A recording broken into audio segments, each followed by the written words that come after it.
Buat apa tu Amanda? Buat tulisan. Tulisan apa? Kha. Kha. Cantik tak malu?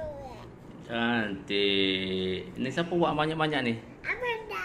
Ni? Ya. You go Amanda. Ya, betul. Belajar dengan siapa ni?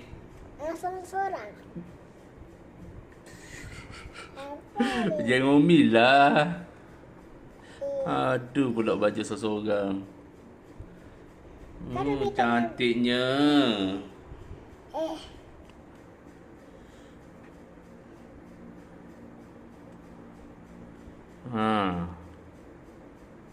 Cantik Amanda buat tulisan Kha.